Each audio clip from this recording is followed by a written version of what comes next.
Innocent girl married a man with intimacy struggles. She was ready for a passionate night, but he betrayed her trust. Hi, my beautiful family. Welcome back to Mr. Peter's Stories. My heart overflows with joy to be with you all again. Each time I sit down to write, I feel blessed by the incredible bond we've created together through these stories of love, healing, and hope. Let me begin with a special prayer for our growing family. May our hearts remain connected through the power of storytelling. May each word we share bring healing to those who need it most. May our community continue to grow in love and understanding, and may every story touch a soul searching for hope. Bless each reader who finds comfort in these pages, and guide us all toward deeper empathy and compassion. Amen. Your response to our last story touched me deeply. Reading your beautiful comments brought tears to my eyes. To know that these words reached your hearts and resonated with your own experiences means everything to me. When you share your thoughts and feelings, it reminds me why storytelling is such a powerful way to connect and heal. If these stories bring light to your life, please write, "We are happy" in the comments. Your joy is my joy, and your support gives me strength to continue sharing these stories. I must also humbly acknowledge a small mistake in the last story. As a writer, I strive for perfection, but as a human, I sometimes fall short. Your gentle corrections show the love and care you have for these stories, and for that, I am deeply grateful. Your attention to detail helps make our stories even better. Now let's proceed with a new story that touches on a very real and sensitive issue affecting many men and women in our modern world. As always, I promise to handle this topic with care, respect, and understanding, hoping that through our shared experience of the story, we might find healing and hope together. The autumn breeze carried whispers of change through Manhattan's financial district as Corey Ocean stepped out of his Tesla Model S, adjusting the sleeve of his perfectly tailored Armani suit. At 32, he'd transformed Ocean Tech Solutions from a startup in his garage to a billion-dollar empire that revolutionized quantum computing. The Forbes article last week had called him the next tech titan, but standing in the shadow of Mount Sinai Hospital's research wing, he felt something missing, a void that no amount of success could fill. The Medical Innovation Conference buzzed with anticipation. Corey wasn't supposed to be here. His schedule was packed with board meetings and investor calls. But something about the conference description, particularly the segment on neuroplasticity research, had drawn him in. He'd cancelled everything, much to his assistant's dismay.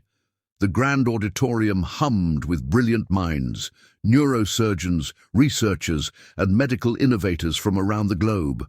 Corey found his reserved seat in the front row, his presence already drawing curious glances and whispers. He ignored them, opening the conference program to the keynote presentation, Revolutionizing Neural Pathway Regeneration, by Dr. Madeline Winifred, Ph.D. The lights dimmed, and a hush fell over the audience. The click of heels against hardwood preceded her entrance, but nothing could have prepared Corey for the woman who stepped onto the stage. Dr. Madeline Winifred commanded attention not through grandiose gestures or loud declarations, but through the quiet confidence that radiated from her very being. Her dark skin glowed under the stage lights, and her precisely tailored charcoal suit spoke of someone who understood power didn't need to announce itself. But it was her eyes that caught him, intelligent, fierce, and hiding something that seemed to mirror his own carefully guarded vulnerability. Neural plasticity, her voice carried through the auditorium, rich and resonant, isn't just about healing damaged pathways. It's about understanding that our brains, like our lives, have the capacity for infinite transformation. She gestured to the holographic display behind her, showing intricate neural networks lighting up in cascading patterns. Corey found himself leaning forward, captivated not just by the groundbreaking research she presented, but by the passion that infused every word. Her theories on neural regeneration weren't just revolutionary. They were poetry, wrapped in scientific precision. "We've discovered," she continued, manipulating the hologram with graceful gestures, "that the brain's ability to forge new connections doesn't diminish with age or trauma. Rather, it adapts, finding new pathways when old ones are blocked." Her eyes swept the audience, and for a fraction of a second, they locked with Corey's. A jolt of electricity seemed to pass between them. The presentation wove together cutting-edge research with real-world implications. Madeline shared stories of patients who'd regained functions thought lost forever, her voice softening with empathy before strengthening again with scientific certainty. Every aspect of her delivery was masterful, but Corey sensed the genuine care beneath the professional exterior. When the Q&A session began, Corey surprised himself by raising his hand. Madeline acknowledged him with a slight tilt of her head. "Mr. Ocean, I didn't expect Silicon Valley to take an interest in neuroscience. Your research has implications far beyond traditional medical applications," he said, standing. "The neural network patterns you've identified mirror breakthrough algorithms in quantum computing. Have you considered the potential for artificial neural networks based on your biological findings?" A flicker of intrigue crossed her face. Interesting perspective. Most tech executives see medical research as too slow, too regulated for their taste. "Most tech executives lack vision," Corey responded, earning a ripple of murmurs from the audience. "True innovation happens at the intersection of disciplines." The ghost of a smile played at her lips. "Perhaps we should continue this discussion after the session, Mr. Ocean." The remaining questions passed in a blur. Corey watched as Madeline handled each inquiry with grace and precision, never once checking her notes. Her mind worked like a quantum computer itself, making connections and leaps that left other researchers struggling to keep up. After the presentation, a crowd of admirers surrounded her. Corey waited patiently, observing how she gave each person her complete attention, whether they were a renowned surgeon or a medical student. Finally, as the crowd thinned, he approached the stage. "Dr. Winifred," he began, but she cut him off with a raised hand. "Before you make your pitch about collaboration or investment opportunities, Mr. Ocean, let me be clear. My research isn't for sale." Corey couldn't help but smile. "Actually, I was going to invite you to dinner. Though I'm curious why you assume I'm here to buy something." "Experience," she replied, gathering her presentation materials.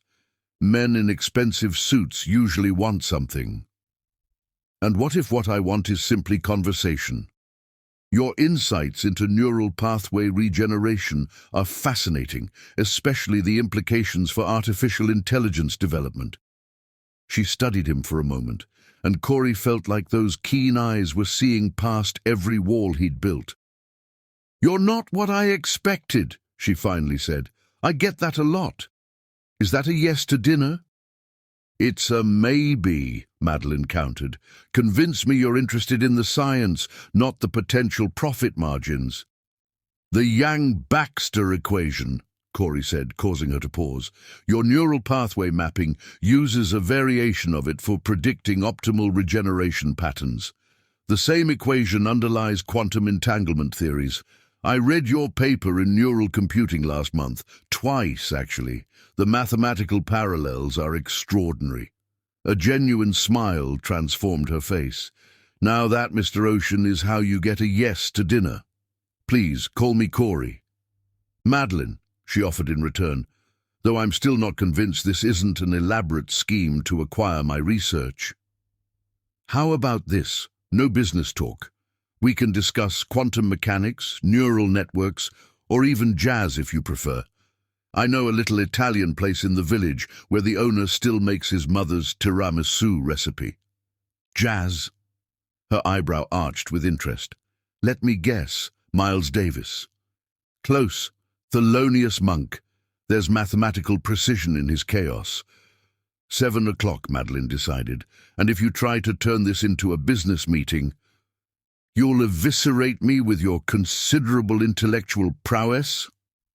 Precisely. She gathered her belongings, then paused. Though, I have to admit, your quantum computing analogy was intriguing. High praise from someone who just revolutionized our understanding of neural plasticity. They exchanged contact information, and as Madeline walked away, Corey felt something he hadn't experienced in years, genuine excitement. He watched her disappear through the conference hall doors, her confidence evident in every step. Back in his Tesla, Corey sat for a moment before starting the engine. He'd come to the conference out of intellectual curiosity, hoping to find potential applications for his quantum computing projects. Instead, he'd found something entirely unexpected. Someone who saw past his carefully constructed facade, who challenged him intellectually and intrigued him personally. His phone buzzed with messages from his assistant about missed meetings and rescheduling nightmares, but for once, Corey didn't care. He had a dinner date with a brilliant neuroscientist who didn't seem impressed by his wealth or status. For the first time in years, he felt like Corey the person, not Corey the tech mogul. As he drove through the bustling streets of Manhattan, his mind kept returning to the moment their eyes had met during her presentation. There had been a connection there, something that transcended professional interest or physical attraction. It was recognition, two minds operating on the same frequency, two souls carrying similar weights. Little did he know that this autumn day, with its crisp breeze and golden light, would mark the beginning of a journey that would challenge everything he thought he knew about love, trust, and his own capacity for transformation. Just like the neural pathways Madeline studied, his life was about to forge new connections, leading him down paths he never expected to travel. The city's skyline gleamed in the late afternoon sun, and somewhere in that concrete jungle, a brilliant neuroscientist was probably already analyzing their interaction, unaware that she had just begun her own journey of discovery. The stars had aligned, bringing together two people who would change each other's lives in ways neither could imagine. As Corey pulled into his private parking garage at Ocean Tech's headquarters, he realized he was smiling. For the first time in longer than he could remember, he was looking forward to something that had nothing to do with business deals or technological breakthroughs. He was simply looking forward to dinner with Madeline Winifred, the woman who saw through his carefully constructed walls with the same precision she used to map neural pathways. The elevator carried him to his penthouse office, but his mind remained in that auditorium, replaying every moment of their interaction. He had 7 hours until dinner, 7 hours to prepare for a conversation that somehow felt more important than any board meeting or investor presentation he'd ever given. Manhattan's lights began to twinkle as day faded into dusk, and somewhere in the city, two paths were about to converge, creating a connection that would prove stronger than either of them could imagine. The stage was set, the players were in position, and the first chapter of their story was about to unfold over tiramisu and discussions of quantum mechanics in a small Italian restaurant in the village. Chapter 2. Whirlwind Romance. The small Italian restaurant in Greenwich Village buzzed with quiet conversation and the soft notes of a jazz quartet. Corey arrived 15 minutes early, choosing a secluded corner table where vintage photographs of Naples decorated the exposed brick wall. The owner, Giuseppe, greeted him warmly, already setting out a bottle of their finest Barolo to breathe. When Madeline walked in, the entire restaurant seemed to pause. She'd changed from her conference attire into a deep burgundy dress that caught the candlelight, her natural hair styled in elegant twists. Corey stood as she approached, suddenly aware his heart was racing. "No suit?" she asked, noting his casual black sweater and slacks. I thought we agreed this wasn't a business meeting. He smiled, pulling out her chair. Their conversation began tentatively, testing waters. But as the first course arrived, Giuseppe's legendary burrata with heirloom tomatoes, their words flowed like the wine in their glasses. They discovered shared passions beyond their professional lives. Both played piano, loved French cinema, and had secret collections of first-edition books. "So tell me," Madeline said, twirling pasta on her fork, "what really brought you to my presentation? And don't say quantum computing parallels." Corey considered his words carefully. "Honestly, I'm not sure. Something in the conference description caught my attention. Your research on neural pathways, the idea that the brain can rebuild itself, it resonated. Because of your mother." At his surprised look, she added, "I did my homework too. The Alzheimer's Research Foundation you established in her name is doing incredible work." The vulnerability in his eyes made her reach across the table, her fingers brushing his. The touch sent electricity through both of them. 5 hours passed like minutes. They talked about everything and nothing, childhood dreams, professional disappointments, the weight of expectations. When Giuseppe announced they were closing, both were startled to find the restaurant empty, except for them. "I'll walk you home," Corey offered, helping her with her coat. "I live 20 blocks away." "Perfect." They walked through the village's quiet streets, their conversation never faltering. Near Washington Square Park, street musicians were packing up for the night. The melody of Round Midnight drifted from a saxophone. "Monk," Madeline smiled, "your favorite." Without a word, Corey took her hand, drawing her into a slow dance under the park's arch. The saxophonist, seeing them, continued playing. Madeline's head found its way to Corey's shoulder, fitting perfectly. "This wasn't what I expected when I agreed to dinner," she murmured. "What did you expect? A wealthy tech CEO trying to acquire my research. Instead, I found—" She paused, looking up at him. "Someone who quotes Neruda and dances to Monk in the middle of the night. Their first kiss was gentle, questioning. Their second answered all questions. The next 6 months transformed them both." Corey, known for his brutal work schedule, started leaving the office at reasonable hours. Madeline found herself sketching neural pathways while listening to Monk's discography. They built a world of their own, filled with small moments that meant everything. There were elaborate dates. Corey flew them to Paris for dinner, rented out the Metropolitan Museum for a private midnight tour, arranged a rooftop concert with her favorite jazz quartet. But the moments they treasured most were quieter. Sunday mornings reading the Times together, arguing over scientific theories while cooking pasta, walking through Central Park at dawn. In Madeline's lab, Corey would bring lunch and listen to her explain her latest discoveries, offering insights from his quantum computing perspective. At Ocean Tech, she'd surprise him with coffee and challenge his algorithmic approaches with neurological parallels. Their professional lives began to intertwine naturally. At a neuroscience conference in Boston, Corey watched proudly as Madeline presented their collaborative research on quantum neural interfaces. In Silicon Valley, she stood by his side as he announced Ocean Tech's new medical technology division. But beneath the surface of their perfect romance, Corey carried his secret like a weight. Each time their kisses deepened, each time her hands wandered, he found ways to pull back. He attributed it to respect, to wanting to take things slowly. Madeline, focused on their intellectual and emotional connection, accepted his explanations while noting the shadow that sometimes crossed his face. 4 months into their relationship, Madeline was working late in her lab when Corey surprised her with takeout from their Italian place.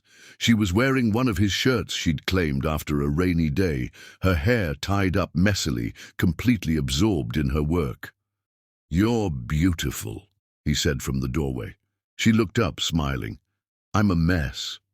You're perfect." He set down the food and moved behind her, massaging her shoulders. What are you working on? Neural pathway regeneration in trauma cases. The brain's ability to rebuild itself is remarkable, but some patients struggle more than others. I'm trying to understand why. Corey's hand stilled for a moment. Maybe some kinds of trauma run too deep. She turned to face him. That's just it. No trauma is too deep for healing. The brain is incredibly resilient. It's often our own fears that block the healing process. Their eyes met, and for a moment, Corey wanted to tell her everything. But fear closed his throat, and instead he kissed her forehead. Have dinner with me? They ate cross-legged on her office floor, discussing everything except the words he couldn't say. Later that night in his penthouse, Madeline fell asleep reading journal articles in his bed.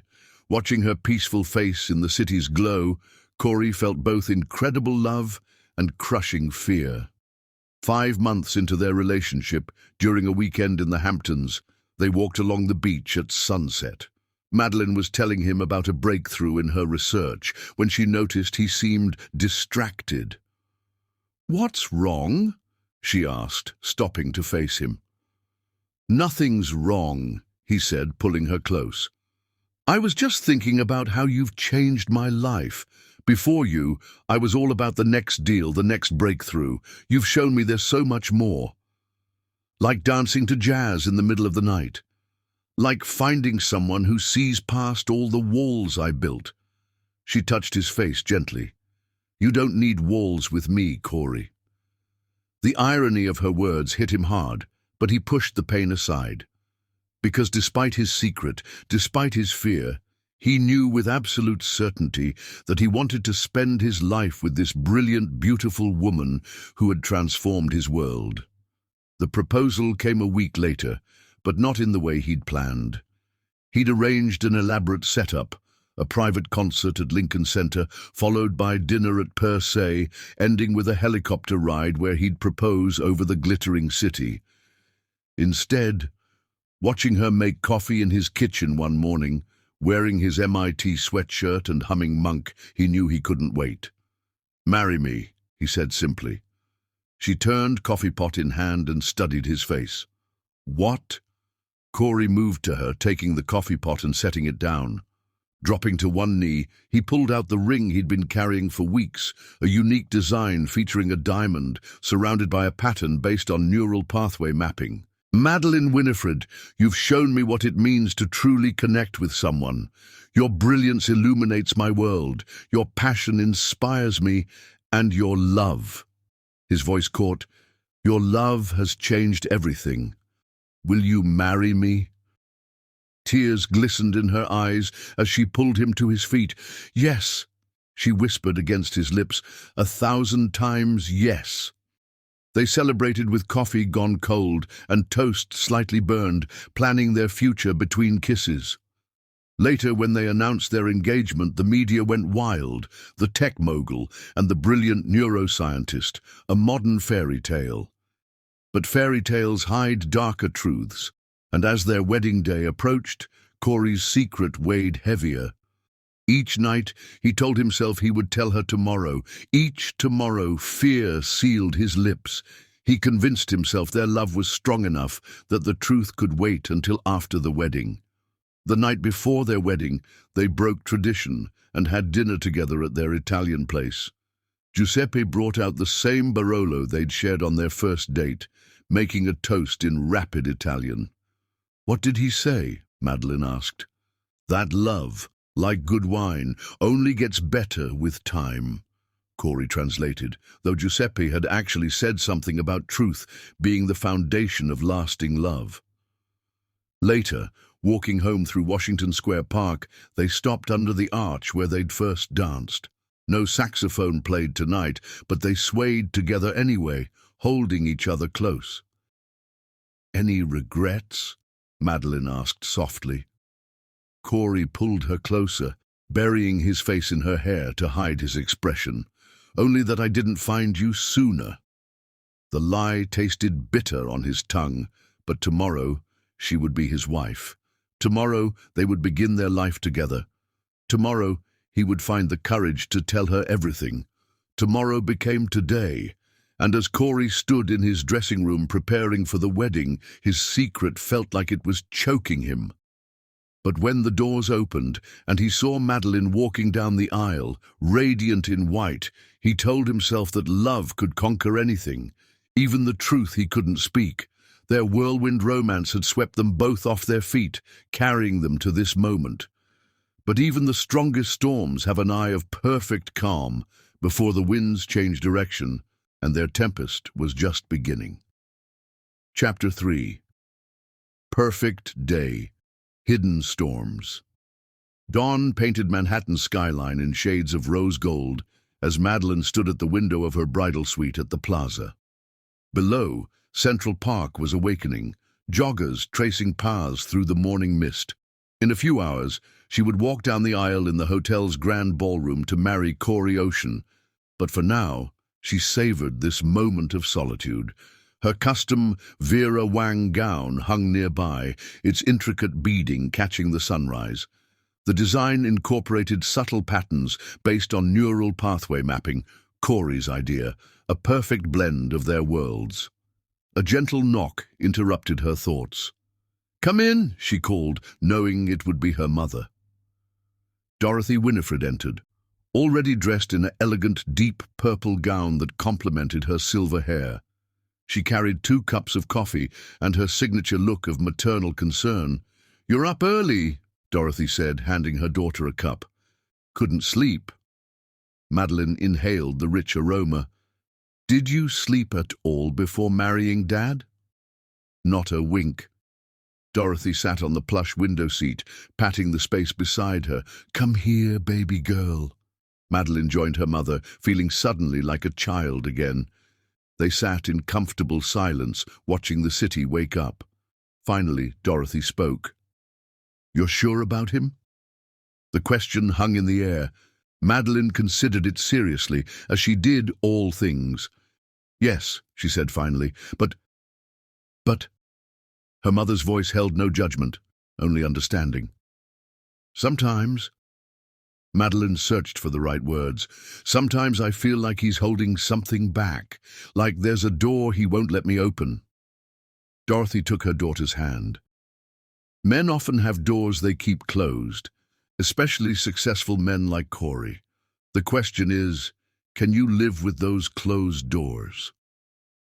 "I love him, Mom. The way his mind works, how he sees the world. When we're together, everything makes sense." "Love isn't always enough, Madeline. Your father and I taught you that." Memories of her parents' divorce surfaced, the secrets, the lies, the final devastating truth that tore their family apart. "Corey's different," she insisted. "I hope so, baby." Dorothy squeezed her hand. "Because you deserve someone who's as open with their heart as you are with yours." The morning progressed in a whirl of activity. Hairstylists, makeup artists, and photographers filled the suite. Madeline's bridesmaids arrived, fellow researchers and doctors who had supported her journey. Her best friend and maid of honor, Dr. Isabella, took charge with surgical precision. "Something old," Isabella announced, presenting a delicate pearl necklace that had belonged to Madeline's grandmother. "Something new," her mother added, fastening a pair of diamond earrings that matched her engagement ring. "Something borrowed," her youngest sister Rachel contributed, sliding a vintage sapphire bracelet onto her wrist. "And something blue," her other sister Michelle finished, revealing a garter with a tiny blue bow. As they helped her into her gown, Madeline caught glimpses of her reflection. The woman in the mirror looked like a princess, but she felt like a scientist on the verge of a discovery, excited, nervous, and aware that everything could change in an instant. Across the hotel, in his own suite, Corey stood before a different mirror, adjusting his bow tie for the 100th time. His best man and chief technology officer, Marcus Wright, watched with growing concern. "You look like you're about to face a firing squad, not marry the woman of your dreams," Marcus observed. Corey forced a smile. "Just nervous." "Bullshit." Marcus had known Corey since their MIT days. What's really going on? For a moment, Corey considered telling him everything. Instead, he said, "What if I'm not good enough for her?" The great Corey Ocean, feeling inadequate? That's new. Marcus's tone softened. "She chose you, man. Trust that. Trust." The word echoed in Corey's mind. How could he ask Madeline to trust him when he was hiding such a fundamental truth? A knock announced the arrival of Giuseppe, who had insisted on catering the wedding himself. The old Italian's eyes were bright with unshed tears as he hugged Corey. "Il momento della verità," Giuseppe said softly. "The moment of truth." Corey's stomach clenched. "Grazie, Giuseppe, for everything."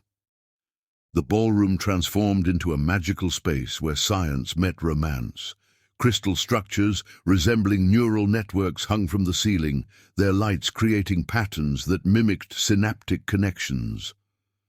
The flower arrangements incorporated rare orchids in deep blues and purples, Madeline's favorite colors. 300 guests filled the space, world-renowned scientists, tech industry leaders, and close friends and family.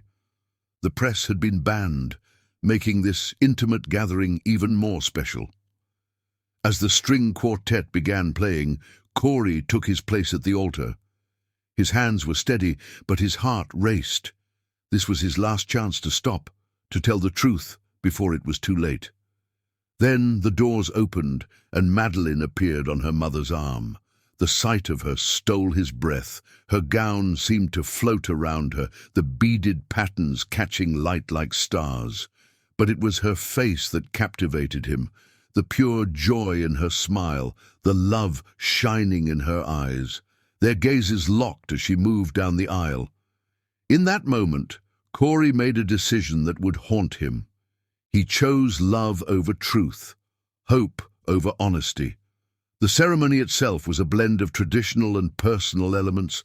They had written their own vows, each word carrying weight beyond what their guests could know.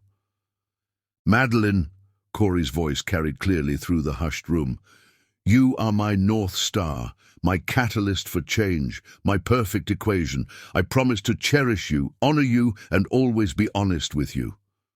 The last words stuck in his throat, but he forced them out. Madeline's vows were pure poetry. "Corey, you've shown me that love, like science, requires both precision and faith. I promise to stand beside you through every experiment life brings, to be your constant in every equation, and to love you through every variable and outcome." Their first kiss as husband and wife was met with thunderous applause.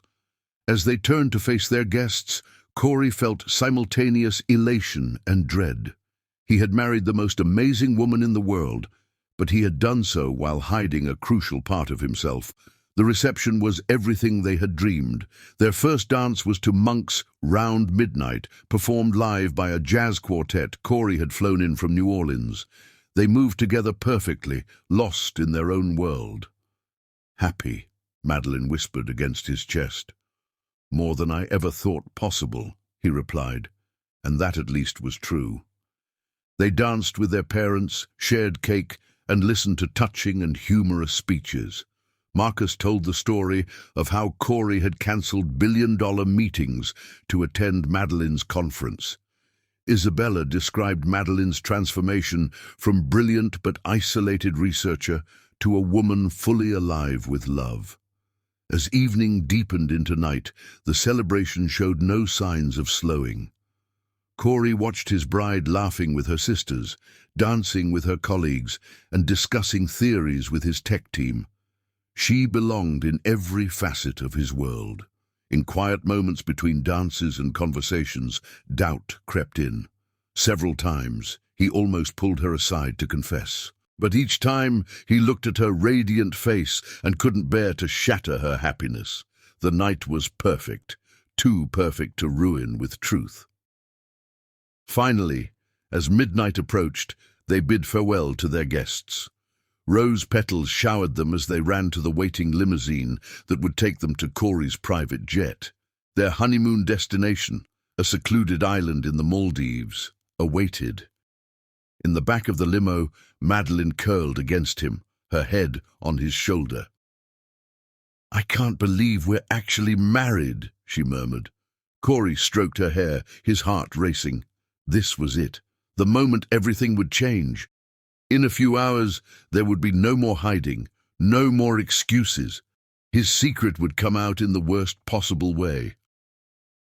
"I love you," he whispered, holding her closer. "No matter what happens, never doubt that I love you." "Nothing could make me doubt that," she replied sleepily, unaware of the storm gathering on their horizon. As the limo carried them through the city's glittering streets, Corey Ocean held his sleeping bride and prayed that love really could conquer all. Because soon, very soon, that love would face its greatest test. The perfect day was ending, but the night ahead promised storms that would shake their world to its foundation. In the morning, they would learn that sometimes the greatest threats to love come not from outside forces, but from the secrets we keep in our own hearts. Chapter 4. Shattered Trust. The private jet touched down in the Maldives just as dawn began painting the Indian Ocean in shades of pearl and gold. Corey and Madeline's arrival at the exclusive resort was met with champagne and flower lays, their private villa a masterpiece of luxury overlooking crystal waters. Madeline walked through the space in wonder, taking in the infinity pool that seemed to merge with the ocean, the outdoor shower surrounded by tropical flowers, the massive bed draped in white silk. Everything was perfect. Too perfect. "This is incredible," she breathed, stepping onto the deck. The morning breeze carried the scent of plumeria and salt water. Corey stood in the doorway, his heart hammering against his ribs. He'd arranged everything meticulously, the candlelit dinner on the beach, the couple's massage, the sunset cruise, activities that would delay the inevitable. "You should rest," he suggested. The flight was long. Madeline turned to him, her eyes dark with meaning. "I'm not tired."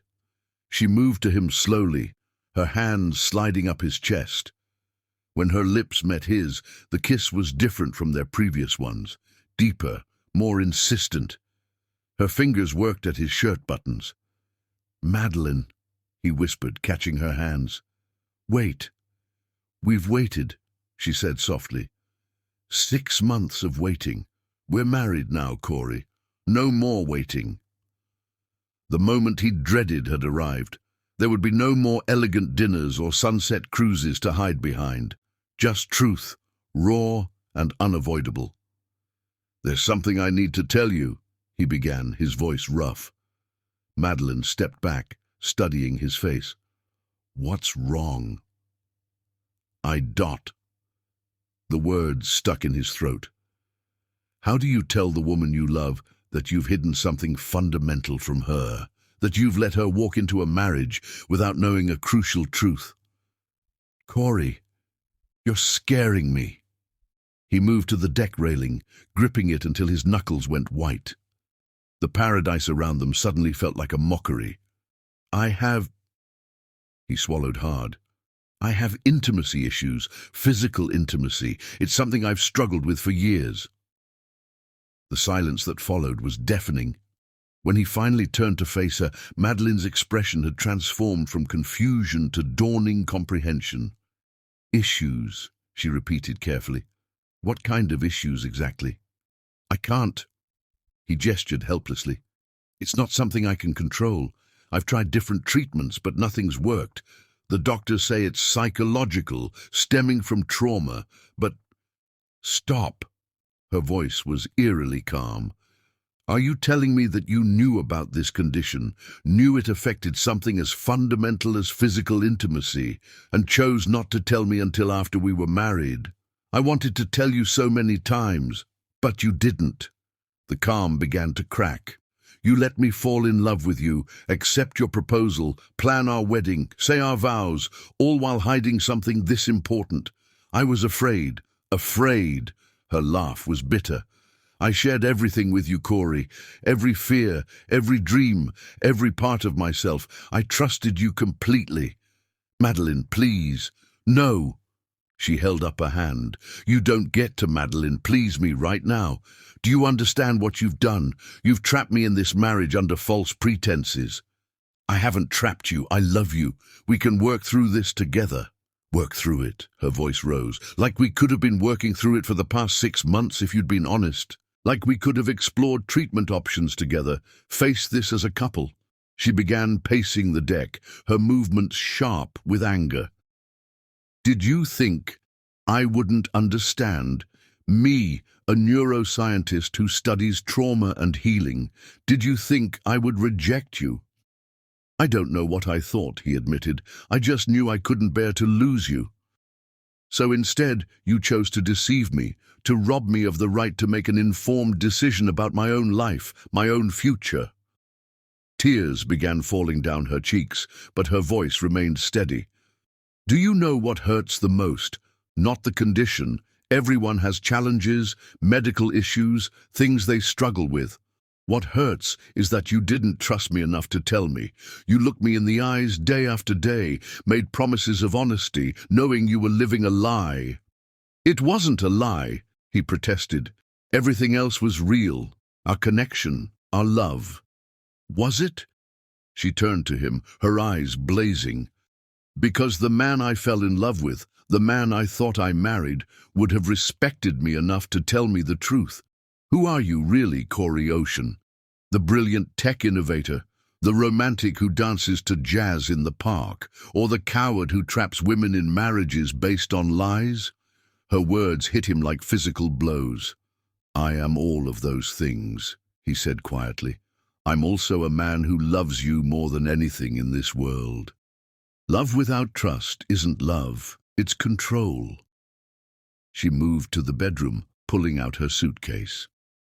And you controlled this entire situation, didn't you? Orchestrated everything perfectly. Was this beautiful villa meant to soften the blow? These planned activities meant to delay the inevitable? No, I just what? Thought you could keep hiding it? Thought once we were married I'd have no choice but to accept it? Accept that my husband is someone who could lie to me so fundamentally? She began throwing clothes into the suitcase, her movements jerky with emotion. You know what makes this even worse? I noticed things. Moments when you pulled away, shadows in your eyes. But I trusted you. I told myself if something was wrong, you'd tell me because that's what people who love each other do. We can still work this out, he pleaded. I'll get help. Try new treatments. This isn't about the treatments. She whirled to face him. This is about trust, about respect, about seeing me as an equal partner worthy of making my own informed choices. Her words hung in the air between them. Finally, she zipped up her suitcase. I'm leaving. Madeline, please don't do this. I'll do anything. Anything except tell me the truth when it mattered. She wiped her tears roughly. I need time to think, to process this betrayal. Don't try to stop me. At least let me arrange the flight. No more arrangements, no more control. I can book my own flight. She moved toward the door, then paused.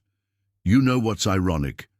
If you had told me from the beginning, I would have stood by you. We could have faced this together, found solutions together. Instead, you chose to face it alone and forced me to face this betrayal alone. I love you, he whispered. Love without trust is just another form of lies. She slipped off her wedding ring and placed it on the table. Goodbye, Corey. The door closed behind her with a soft click that somehow hurt more than a slam would have. Corey stood frozen, staring at the ring glinting in the morning sun. Around him, paradise continued. Waves lapped at the shore, tropical birds sang, a warm breeze carried the scent of flowers. But inside the villa, everything had shattered. His perfect plans, his careful lies, his hope that love could overcome his deception, all lay in ruins around him like broken glass. He picked up her ring, its weight impossibly heavy in his palm. The neural pathway pattern etched inside caught the light, a symbol of their connection, their shared passion for understanding how things break and heal. But some things, once broken, resist healing. Trust, like neural pathways, requires the right conditions to regenerate. And Corey Ocean, the brilliant innovator who could solve any technical problem, had no idea how to repair what his lies had destroyed. The sun climbed higher in the paradise sky, but in Villa 17 of the exclusive resort, a man sat alone in darkness of his own making, holding a ring that represented everything he'd gained and lost in the space of 24 hours. Chapter 5. The storm breaks. Morning light filtered through the windows of Madeline's childhood home in Harlem, where she had fled after leaving the Maldives. Dorothy Winifred found her daughter sitting in the bay window of her old bedroom, still wearing yesterday's clothes, staring at the city skyline. "You haven't slept," Dorothy observed, setting down a cup of coffee. "How could I?" Madeline's voice was hoarse from crying. "Every time I close my eyes, I see his face when I left. I hear his voice saying he loves me." "Love isn't enough without honesty," Dorothy said gently, echoing their conversation from the wedding day. "I keep analyzing every moment, every interaction." Madeline wrapped her hands around the warm coffee mug. 6 months, Mom. 6 months of dates and conversations and promises. Was any of it real? The question is, does it matter if it was real? He still chose to deceive you. Madeline's phone buzzed again. Another message from Corey. She hadn't read any of them since leaving the villa. The marriage that had lasted less than 24 hours felt like a dream turned nightmare. "I should have seen it," she whispered. The signs were there. The way he always pulled back, found excuses to keep things from progressing physically. "I'm a scientist. I'm trained to observe, to question." Love blinds even the most analytical minds. Dorothy sat beside her daughter. "And you wanted to trust him." A knock at the door interrupted them. Isabella, still in her scrubs from the night shift at Mount Sinai, rushed in and embraced Madeline. "I came as soon as I got your message. That bastard, I'll kill him." "Get in line," Dorothy muttered. "No," Madeline shook her head. "No violence, no revenge. I need to think." Her phone buzzed again. This time, it was Marcus Wright, Corey's best man. "Madeline, please. He's a mess. Just talk to him." She turned off the phone. "What are you going to do?" Isabella asked. "First, I'm going to shower and change. Then I'm going to my lab because I have research that needs attention." Madeline stood, her spine straightening. "And then I'm going to file for annulment." "Are you sure that's what you want?" Dorothy asked carefully. "Want? Number what I want is for none of this to have happened. What I want is the man I thought I married, the one who would have trusted me enough to tell me the truth." She ran a hand through her tangled hair. "But this isn't about what I want. It's about what I need to do for myself." An hour later, freshly showered and dressed in professional attire, Madeline walked into her lab at the Neuroscience Research Center.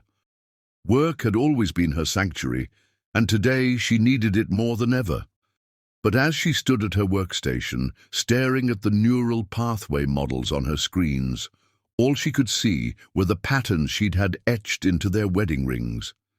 Scientific precision merged with romantic symbolism, a perfect representation of what she'd thought they had. Her research assistant Katie appeared at her door. "Dr. Winifred, there are reporters in the lobby asking for comments about your marriage to Corey Ocean." Of course. The press had already caught wind of the disaster. No comment. "And it's still Dr. Winifred. I never changed my name." She had planned to keep her professional name anyway, but now the decision felt like prophecy rather than choice. Around noon, a delivery man arrived with a massive arrangement of blue orchids, her favorites. The card read, "I know sorry isn't enough, but I am sorry. Please, let me explain." See. Should I put them in your office? Katie asked. Number, donate them to the children's ward.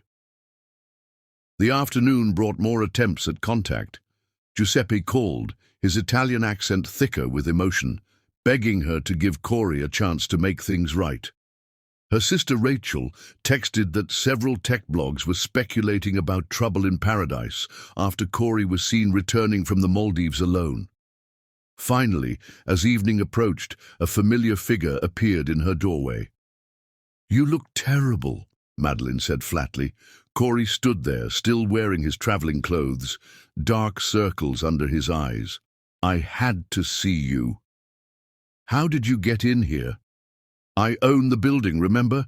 The research center is part of Ocean Tech's medical division." "Right, because you own everything, control everything."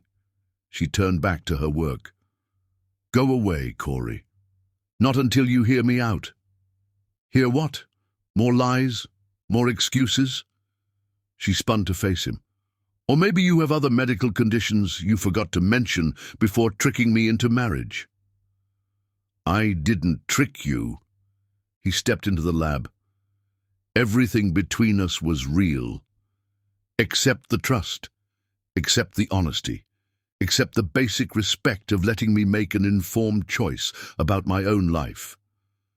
I was afraid. So was I." The words exploded from her. "I was afraid every day.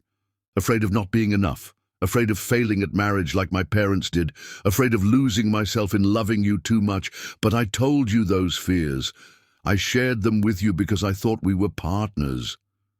We can still be partners." He moved closer. "I'll get help. I'll try new treatments. There are specialists." "Stop." She held up a hand. "Just stop. This isn't about the medical condition, Corey. This is about trust. This is about you deciding that your fear was more important than my right to know the truth. I couldn't bear the thought of losing you. So instead you lied until it was too late for me to choose? Do you realize how manipulative that is?" She gestured to her research. "I study neural pathways, Corey. I understand trauma responses, psychological barriers. If you had told me from the beginning, we could have faced this together." "We still can." "No, we can't. Because now, every time I look at you, I'll see the man who could lie to me for months, who could stand before our friends and family, make vows of honesty, knowing he was living a lie." Tears filled her eyes.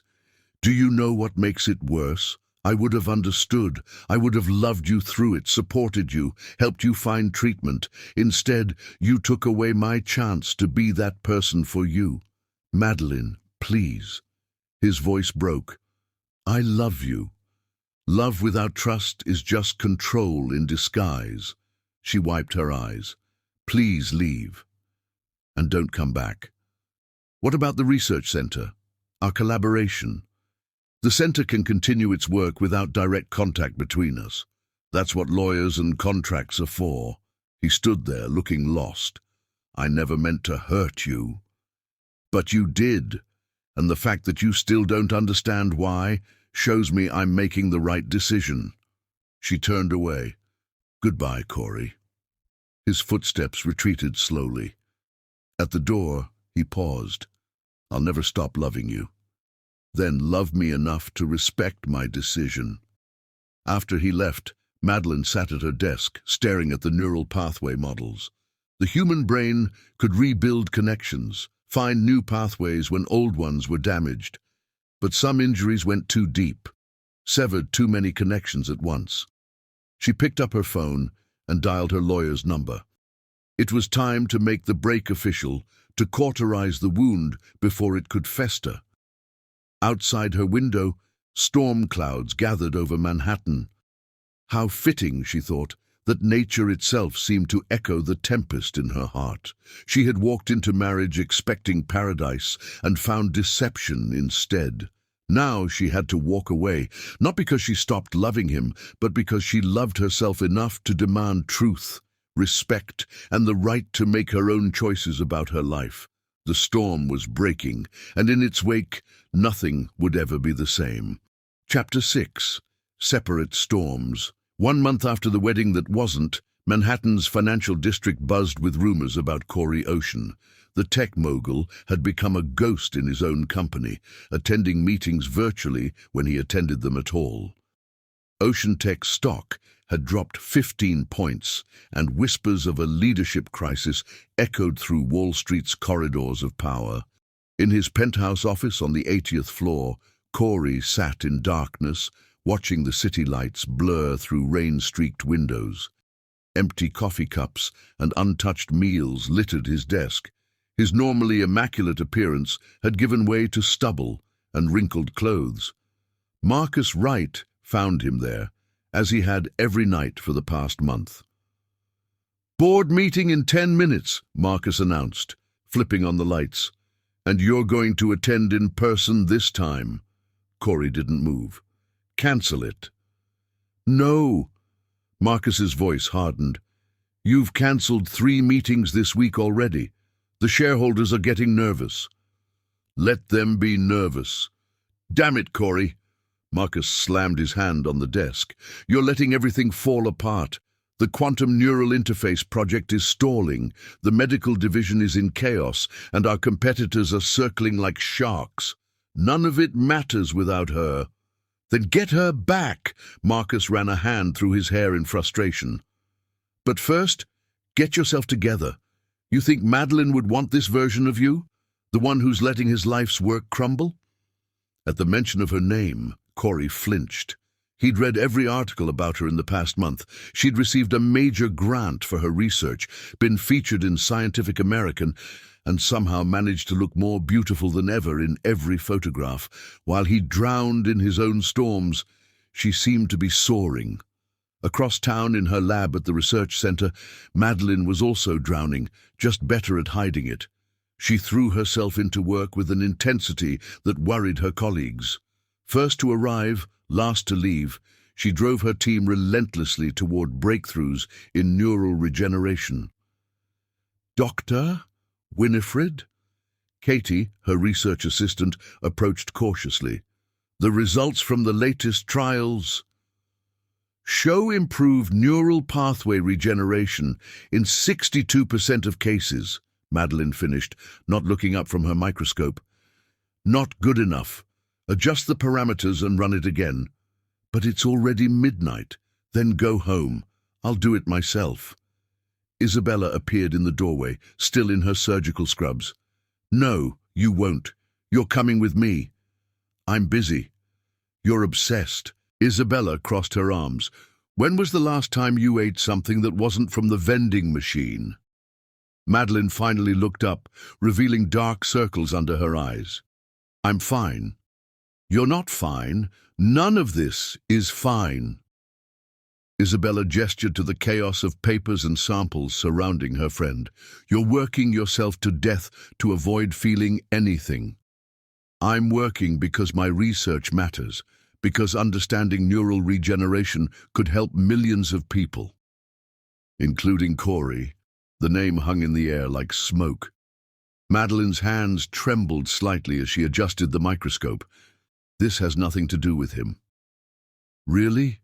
Because you've been focusing exclusively on trauma-related neural pathway disruption since you came back."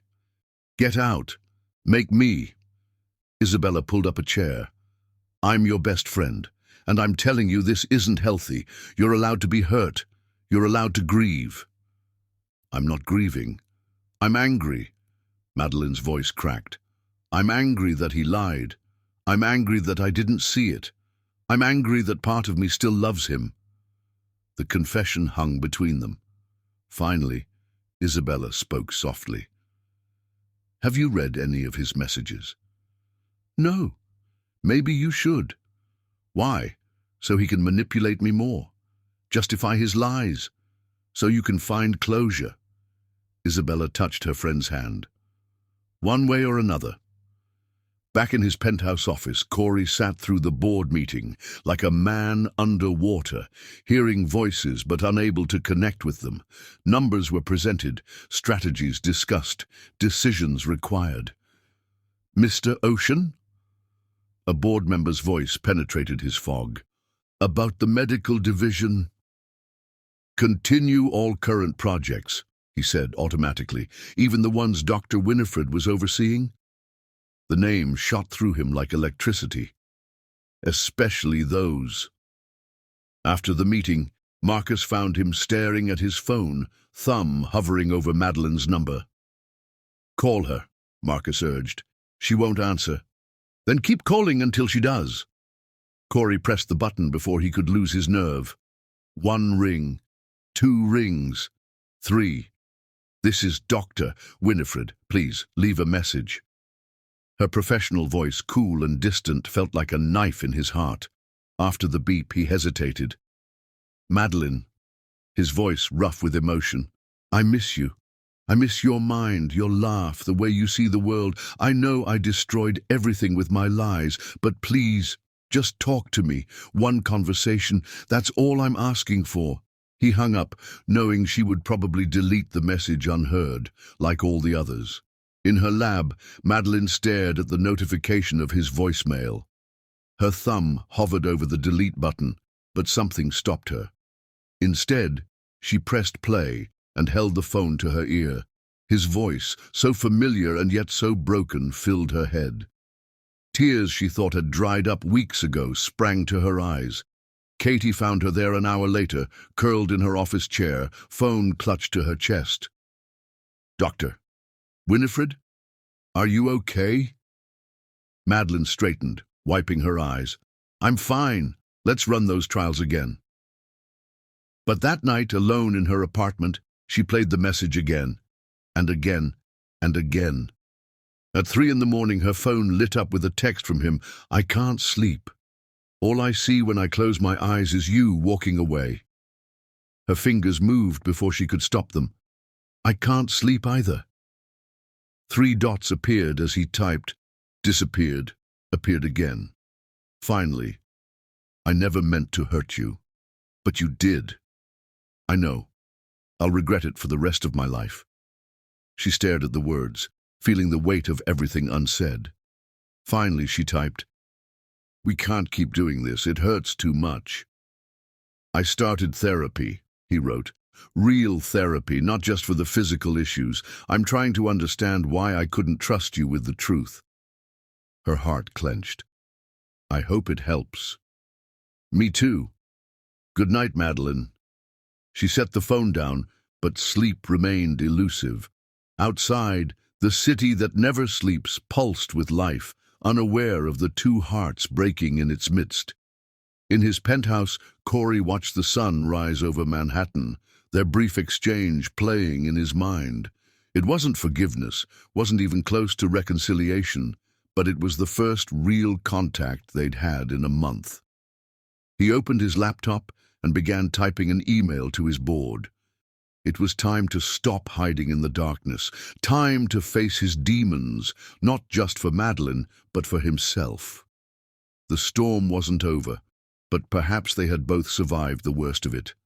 Now came the harder part, learning to live in its aftermath, to rebuild what was broken, even if they had to do it separately.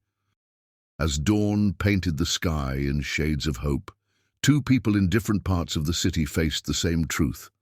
Sometimes, love isn't enough to bridge the gaps between hearts, but maybe, just maybe, it's enough to help them find their way back to themselves. Chapter 7.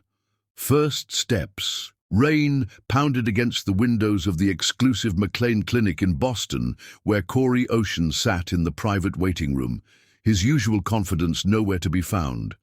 The clinic, housed in a converted Victorian mansion, specialized in treating high-profile patients with intimate health issues. Getting an appointment with Dr. Harrison Martinez had required calling in favors from 3 board members, but Corey would have moved mountains for this chance at healing. A classical piano piece drifted through hidden speakers, Beethoven's Moonlight Sonata, he recognized absently. The same piece Madeline used to play on Sunday mornings. The memory stung like salt in an open wound. "Mr. Ocean," a gentle voice interrupted his thoughts. The woman who appeared wasn't the stereotypical clinic assistant. Dr. Sarah Liu, according to her nameplate, carried herself with the quiet authority of someone who had guided many through their darkest moments. "Dr. Martinez is ready for you. Would you like a moment to center yourself first?" He almost said no, almost fell back on his practiced corporate efficiency. But he remembered Madeline's words about rushing past difficult emotions instead of processing them. "Yes, actually. Just a minute, please." Dr. Liu nodded approvingly. "Take all the time you need. The healing journey begins with honoring our own pace."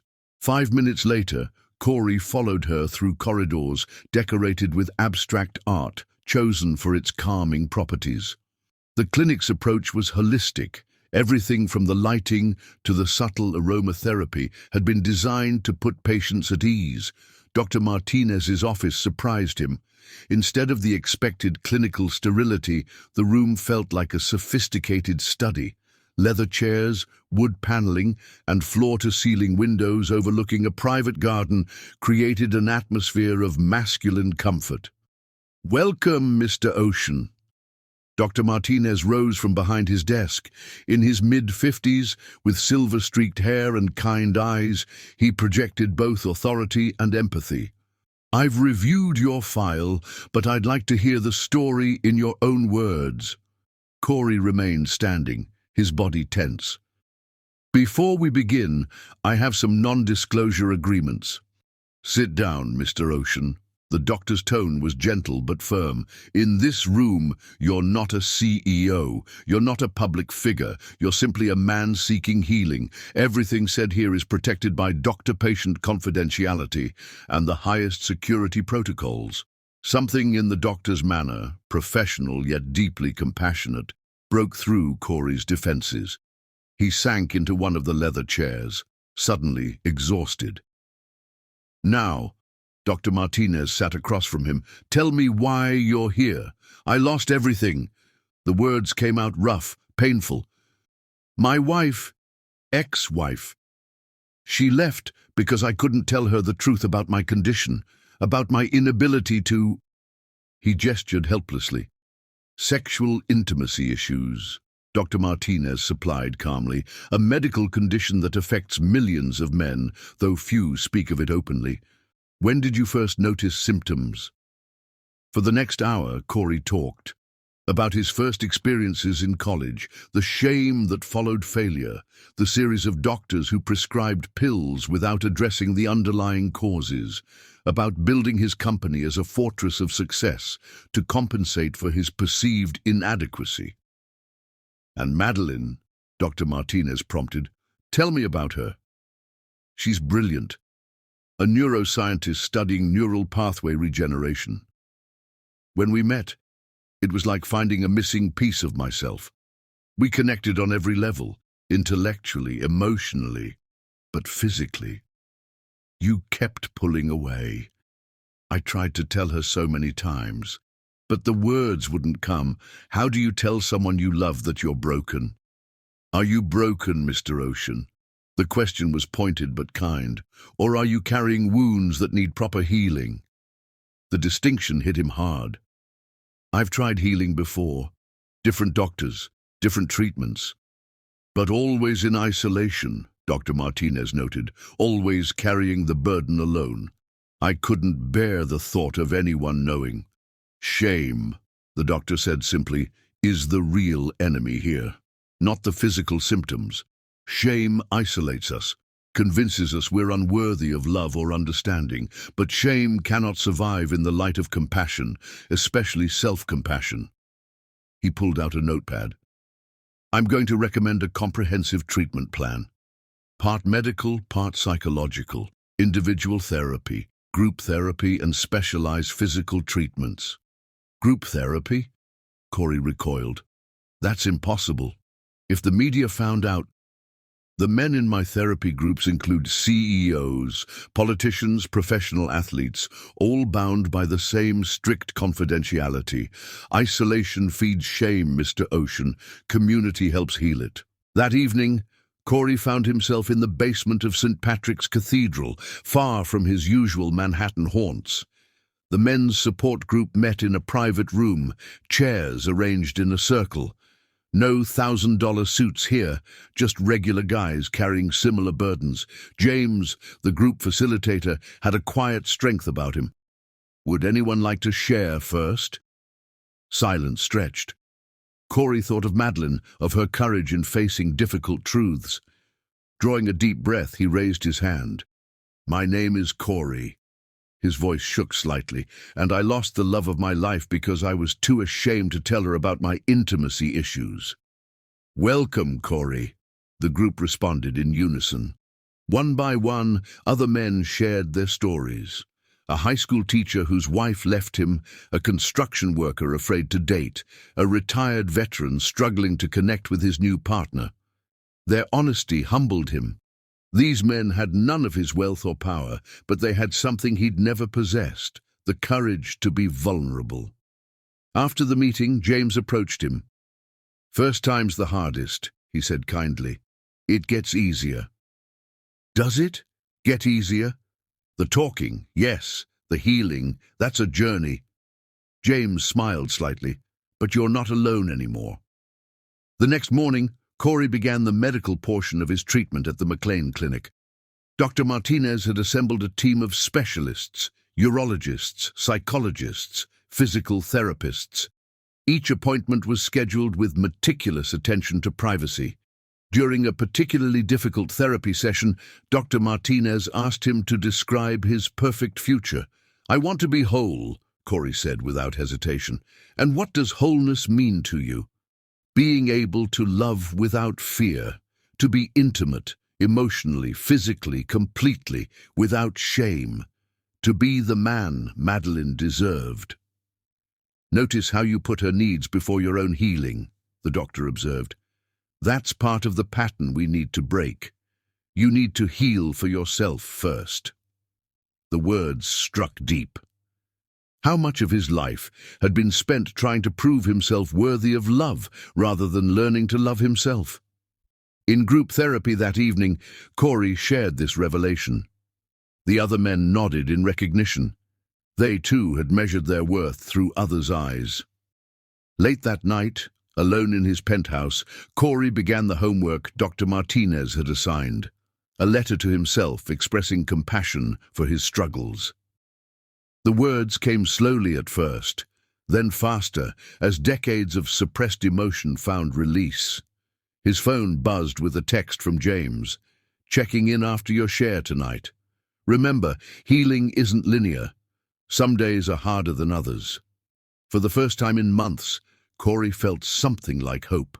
Not the desperate hope of quick fixes and secret treatments, but the steady hope of genuine healing. He opened his laptop and began another letter, this one to Madeline.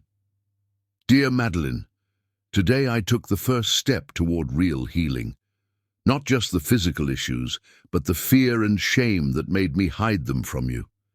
Dr. Martinez says shame can't survive in the light of understanding. You tried to offer me that understanding, and I was too afraid to accept it. I'm not writing to ask for forgiveness or reconciliation. I'm writing because you deserve to know that your words about healing together, about understanding, they mattered. They matter still.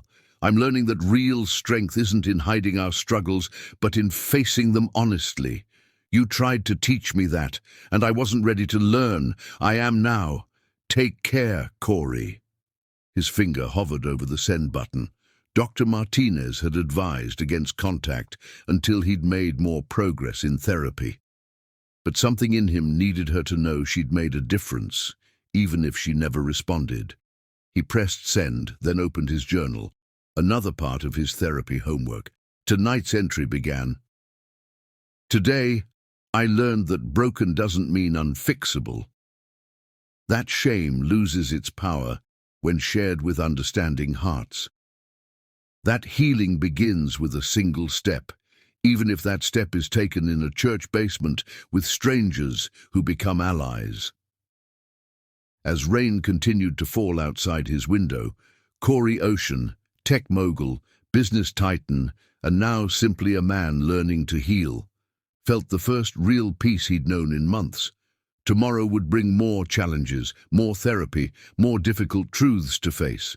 But tonight, he wasn't facing them alone, and that made all the difference. Chapter 8.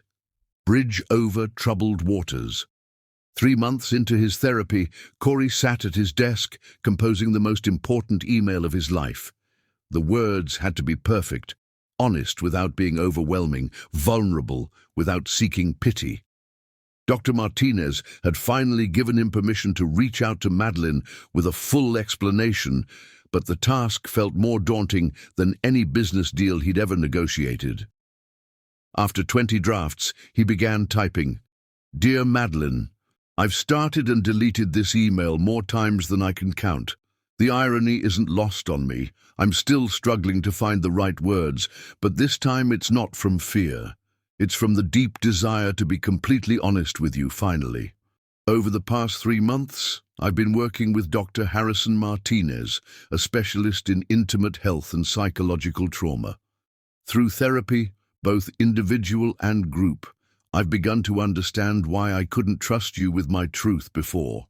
My intimacy issues began in college, but the shame began much earlier. Growing up, I internalized toxic messages about masculinity, success, and worth. I built Ocean Tech not just as a business, but as a fortress to protect myself from vulnerability. Every achievement became another brick in my wall of isolation. Then I met you. You saw through my walls like they were glass. Your brilliant mind and open heart terrified and captivated me. For the first time, I wanted to let someone in completely, but shame is a prison we build ourselves, and I'd become my own jailer.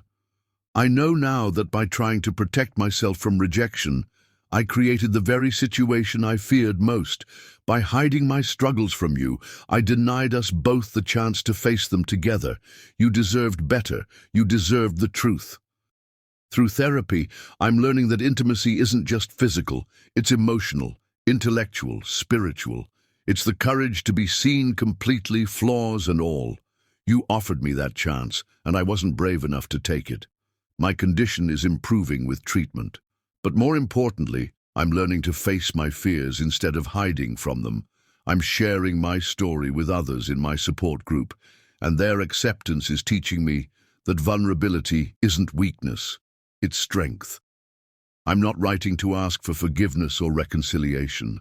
I'm writing because you deserve to know that your words about understanding and facing challenges together, they changed me. They're changing me still. Thank you for showing me what real strength looks like, even if I couldn't recognize it then. With deepest respect, Corey. His finger hovered over the send button when a news alert popped up on his screen. His heart stopped. The headline read, "Breakthrough in Neural Regeneration. Doctor." Madeline Winifred's research shows promise for trauma-related disorders. The article detailed her latest findings on neural pathway reconstruction in patients with psychological trauma.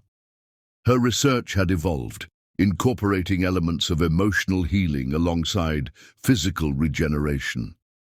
Reading between the lines, Corey wondered if their experience had influenced her work, just as she had influenced his healing journey. He pressed send before doubt could stop him.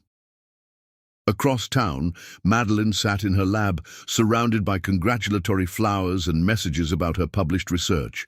But her eyes were fixed on Corey's email, reading it for the 3rd time. "Dr. Winifred." Katie appeared at the door. "The Times wants to schedule an interview about the breakthrough. Schedule it for tomorrow." Madeline couldn't tear her eyes from the screen. "I need some time." After Katie left, she began typing her response. "Corey, your email means more than you know. The courage it takes to face our deepest fears, to speak our hardest truths, that's the real breakthrough. My research has evolved these past months. I've been studying how emotional trauma affects neural pathways, how trust and vulnerability play crucial roles in healing. Perhaps subconsciously, our story has influenced my work. I'm proud of you for getting help, for doing the hard work of healing. That's the man I always knew you could be. Take care, Madeline. She sent it before she could second-guess herself. That evening, their paths unexpectedly crossed at a medical innovation conference. Madeline was there to present her research, Corey to represent Ocean Tech's medical division. They saw each other across the crowded auditorium, 6 months of pain and growth hanging between them. During her presentation, Corey watched with pride as she explained her findings. Her work had always been brilliant, but now it carried new depth, new understanding of the connection between emotional and physical healing. After the presentation, they found themselves alone in a quiet corner of the reception area. "Congratulations on the breakthrough," Corey said softly. "Thank you." She studied his face, noting the changes. The haunted look in his eyes had been replaced by something calmer, more grounded. "Your email, it must have been difficult to write. Not as difficult as lying to you was." He met her gaze steadily. "I'm learning that truth, even when it's painful, feels better than hiding." "How's therapy going?" "It's challenging. Dr. Martinez doesn't let me hide behind my usual defenses. And the group," he smiled slightly, "they're teaching me that shared vulnerability creates strength." "That's actually a key finding in my research," Madeline said. "The brain's ability to forge new pathways increases when patients feel emotionally safe and supported." Their eyes met, both recognizing how their professional and personal journeys had aligned. "I read about your work with trauma patients," Corey said. "It's revolutionary. It's personal, too." She tucked a strand of hair behind her ear. "Understanding how trust affects healing, it's changed my perspective on everything." The weight of unspoken words hung between them. Finally, Corey spoke.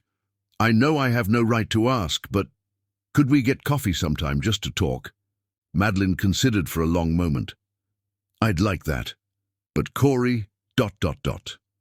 I know. This isn't about reconciliation. It's about healing, separately but maybe not entirely apart." She nodded, understanding. "Next week? Our old place in the village?" "I'd like that." As they parted ways, both felt something shift, not the magnetic pull of their early romance, but something quieter, more grounded. A recognition that sometimes bridges can be built over troubled waters, not to cross immediately, but to know the possibility exists. That night, Corey shared the encounter with his support group. James, his friend from the first meeting, smiled knowingly. "Progress isn't about getting back what we lost," James said. "It's about becoming someone who would never lose it in the first place." In her lab, Madeline added a new section to her research notes. Trust and vulnerability in neural pathway regeneration. The role of emotional safety in healing trauma. Their separate storms had begun to calm, revealing new landscapes neither had expected. Whether these paths would converge again remained to be seen, but for now, the simple act of honest communication felt like victory enough. Chapter 9. Healing Waters. The rooftop garden of Mount Sinai's neuroscience wing gleamed with morning dew as Madeline tended to her experimental healing garden. She'd created this space 6 months ago, a living laboratory where trauma patients could connect with nature while she studied their neural responses. Today, she had a different kind of healing session planned. Her phone buzzed with Corey's message. "I'm here." The garden's design was revolutionary. Plants chosen specifically for their therapeutic properties, arranged in patterns that mimicked neural pathways. Fountains created white noise that helped calm anxious minds, while carefully positioned mirrors reflected natural light in ways that stimulated positive neural responses. Corey emerged from the elevator, stopping short at the sight. "This is incredible." "My latest research project," Madeline explained, pruning a lavender plant. "We're studying how environmental factors influence neural regeneration. Each section corresponds to different types of trauma recovery." She looked different here among her healing plants, more serene, more grounded. Her lab coat was smudged with soil, her hair tied back loosely, yet she'd never looked more beautiful to him. "Why did you ask me to come here?" he asked softly. "Because healing happens in unexpected places." She gestured to a bench surrounded by night-blooming jasmine. "Sit with me." The bench was positioned to catch the morning sun while offering a view of the Manhattan skyline. Below them, the city pulsed with life, but up here, time seemed to slow. "I read your latest treatment results," Madeline began, her scientific mind never far from research. "The progress you're making, it's remarkable." "The physical healing is one thing," Corey admitted.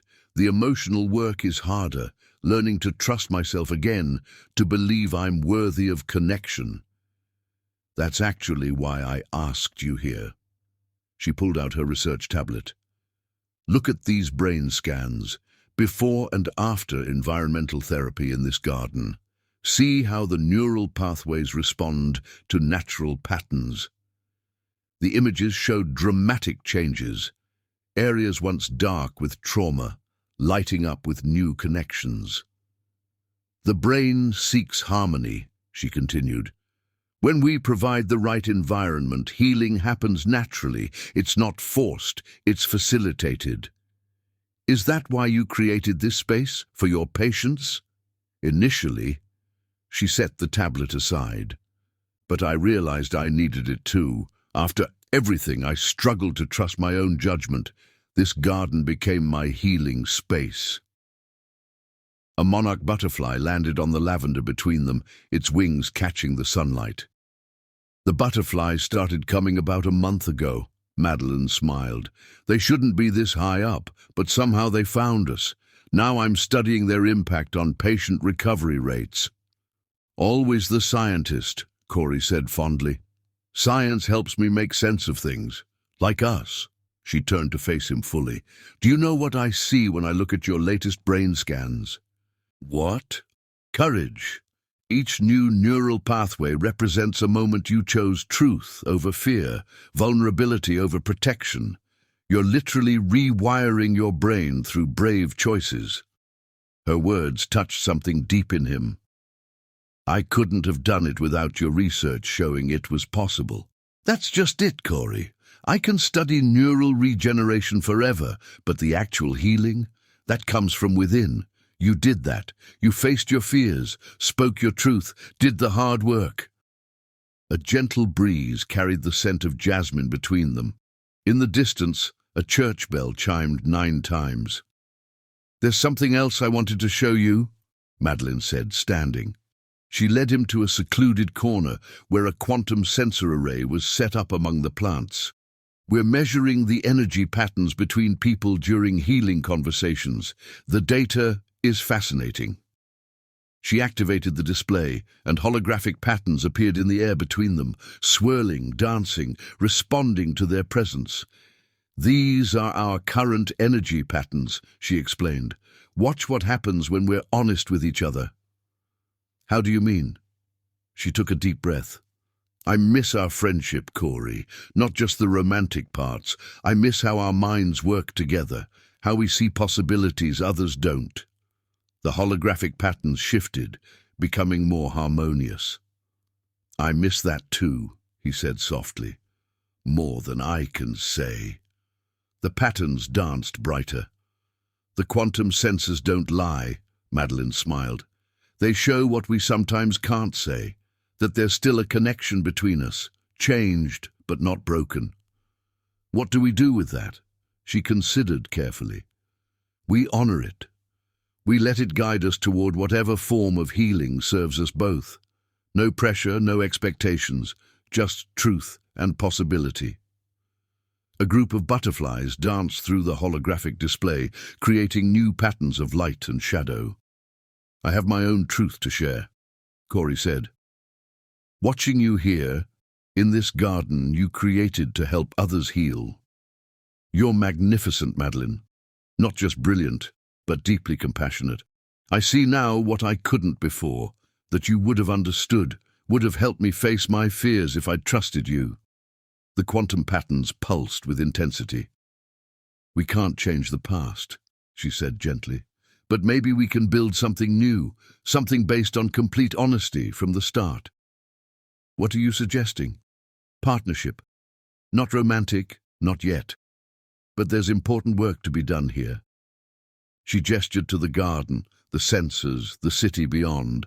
"Your quantum computing expertise combined with my neural research, we could help so many people understand their own healing journeys."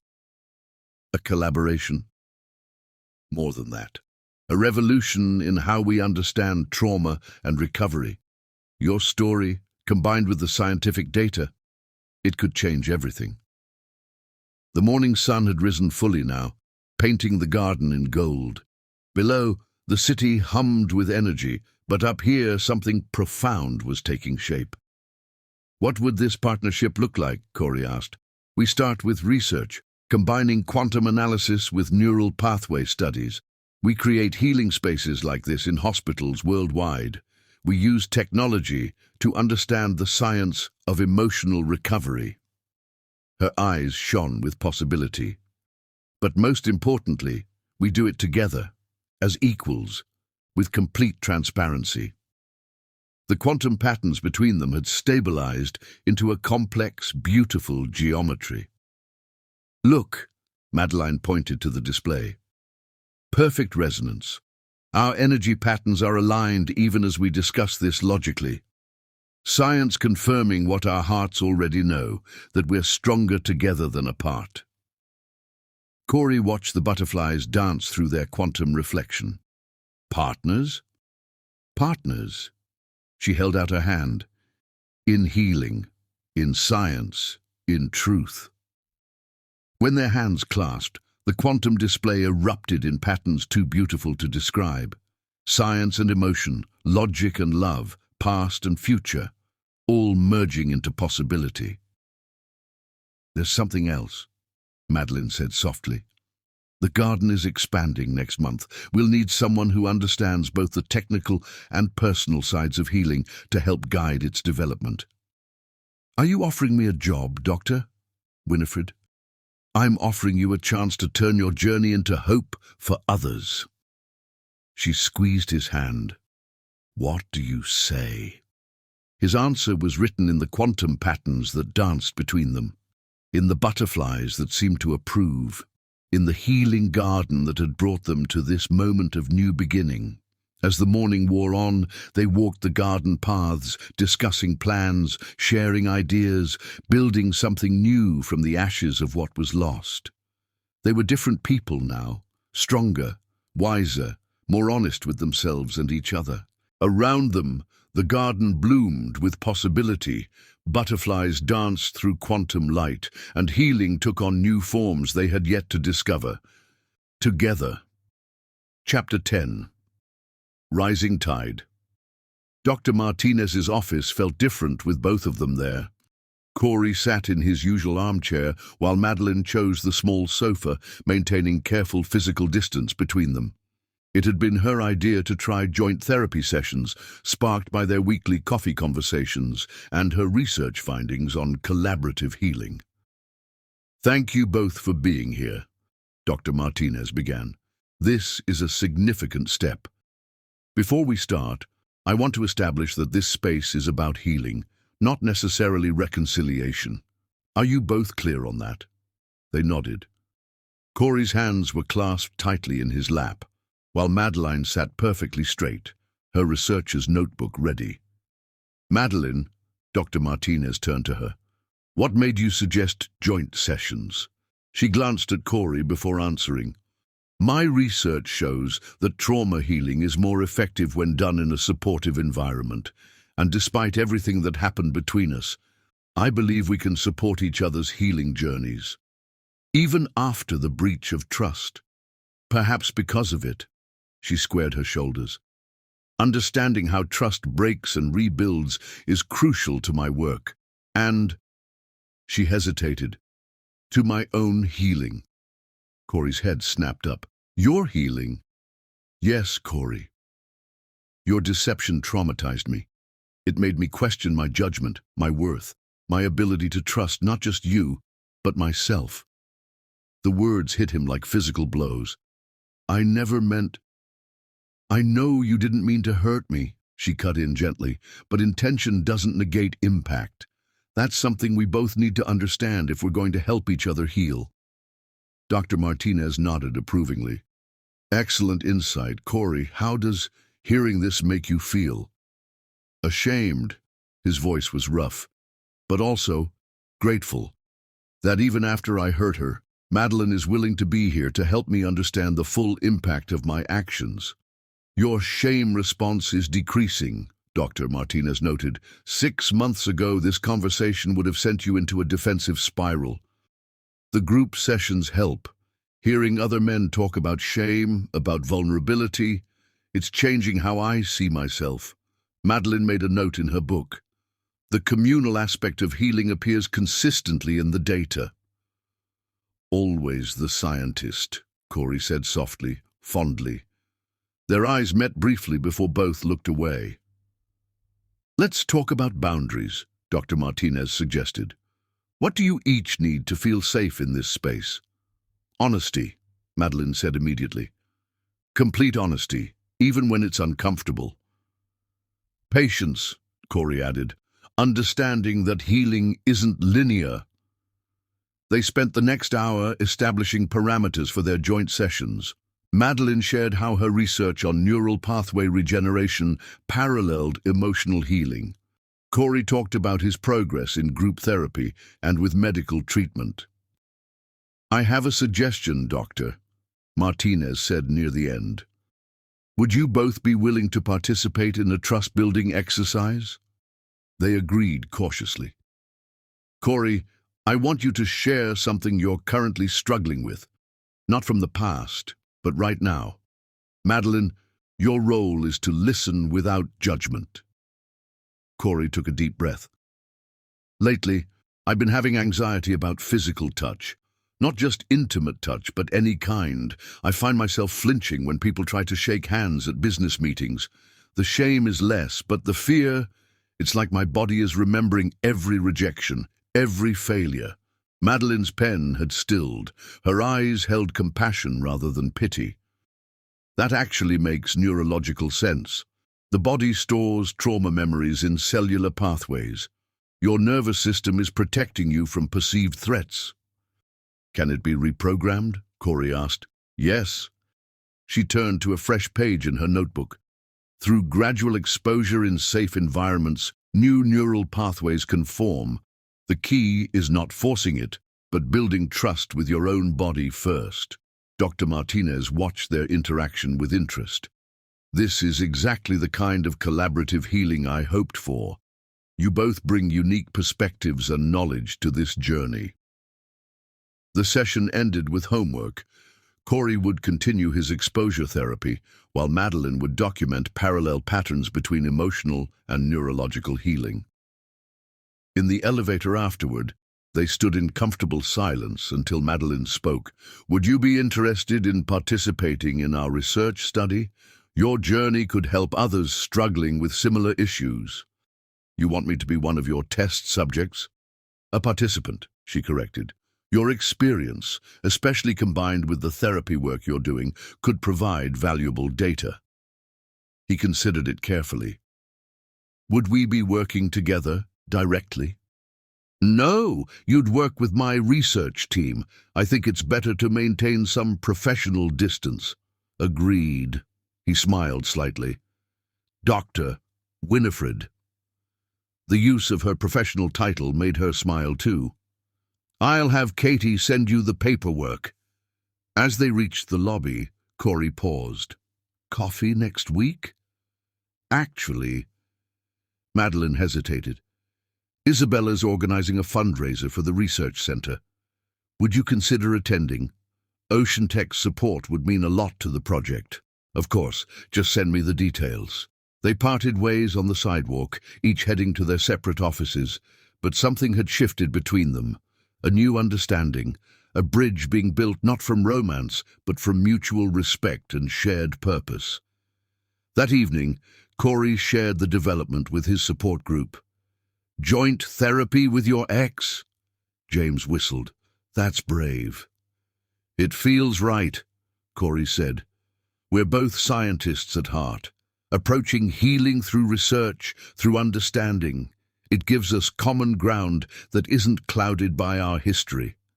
At her lab, Madeline added new observations to her research notes. Case Study 47 demonstrates remarkable progress through combination of individual and collaborative therapy. Subject shows decreased shame response and increased willingness to engage with triggering topics when supported by familiar intellectual framework. She paused, then added, personal observation. Healing happens in unexpected ways when we allow ourselves to redefine relationships beyond traditional parameters. The fundraiser a week later proved this point. Corey arrived in his capacity as CEO of Ocean Tech, making a substantial donation to the research center. Madeline gave a presentation on their latest findings, professionally acknowledging his contribution without highlighting their personal connection. But during the reception, they found themselves discussing the intersection of quantum computing and neural network mapping, falling into their old pattern of building on each other's ideas. Isabella watched them from across the room. They're doing it again, she said to Marcus, who had also attended. Doing what? That thing where they forget anyone else exists when they're discussing science. She smiled. Some things never change. Some things do, Marcus countered, nodding toward them. Look at how they're maintaining physical distance while staying completely engaged. That's growth. The fundraiser ended with Ocean Tech becoming the research center's primary corporate sponsor, a decision the board approved unanimously given the promising results of their trauma studies. Later that night, Corey received a text from Madeline. Thank you for supporting the research. Your contribution will help many people. He replied, thank you for showing me that healing is a science as well as an art. Their weekly pattern continued. Coffee discussions, joint therapy sessions, professional collaboration through the research study. Slowly, carefully, they were building something new from the ashes of what had burned. Whether this new connection would ever bridge the gap back to romance remained uncertain. But for now, they were learning that love takes many forms, and sometimes the bravest thing we can do is redefine our relationships in ways that honor both our history and our healing. Chapter 11. Calm waters. The Aegean Sea stretched endlessly before them, its waters a shade of blue found nowhere else on Earth. Madeleine stood at the bow of the research vessel, her equipment capturing data from the ancient healing waters of Santorini. The Greeks had believed these mineral-rich waters could cure ailments of both body and soul. Now, her research was proving them right. The mineral composition is extraordinary, she explained to Corey, who stood nearby monitoring quantum readings. Combined with the unique electromagnetic properties of the volcanic vents, it's changing the neural response patterns, he finished, showing her his tablet. Look at these quantum signatures. They had brought 12 trauma patients to this remote location, a pioneering study combining ancient wisdom with cutting-edge science. Each participant had their own story of healing, their own battles with trust and intimacy. The ship's laboratory hummed with activity as researchers processed data. But up here on deck, surrounded by the timeless sea, Madeline and Corey found a moment of peace. Remember when you first told me about this project? Corey asked, adjusting a sensor.